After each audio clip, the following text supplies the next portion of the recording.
ત્રણે મેળામાં ભેગી થઈ ગઈ બે મોટી હસ્તી. તો કહાની કઈક આવી છે. રામેરામ ડાયરા ને સવારમાં ગણપતિ દાદાને પગે લાગીને હું નિલેશ ને ચમન નીકળી ગયા ત્રણે મેળામાં જવા. અમારા બાજુના વીઆઈપી રસ્તા માટે મસ્ત મજાની લાઈક કરી નાખો હાલો.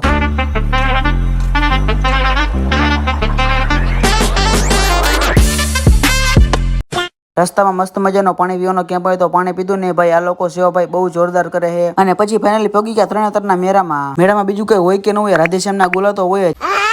બુડિયા કે બાદ પછી તો પગી ગયા મહાદેવના દર્શન કરવા. પણ એકચ્યુઅલી પેલા હાથ પગ તો ધોવા પડે ને. અને આ મિત્રો એ જગ્યાએ જ્યાં મહાભારતમાં અર્જુન ને માછલીની આંખ વીંધી હતી. અને આ બાજુ પાછળની ધજા ચડાવવા લોકો આવી ગયા. માથે તિલક કરી મહાદેવના દર્શન કરીને આ બાજુ આવી ગયા ગડકવા. જે લોકો ગડકીને સામેની બાજુ નીકળી જાય એના લોકોના બધે પાપ ધોવાઈ જાય એવી માન્યતા છે. 5-10 કિલો ફોટા પાડીને ડાયરેક્ટ પગી ગયા મેળામાં. આ કયો ભાઈ છત્રી ભૂલી ગયો, જરાક એને મોકલી દો. પછી ફાઇનલી આપણને પ્રદીપભાઈ અને પતુભાઈ આપણને મળી ગયા. પછી તો આપણને મેળામાં મોદી કાકા ભેગા થયા. પછી મને એમ થયું લઈને રિંગ નાખીને પૈસા ડબલ કરી લઉં, પણ અહીંયા આપણા કિસ્મત નો આયલા.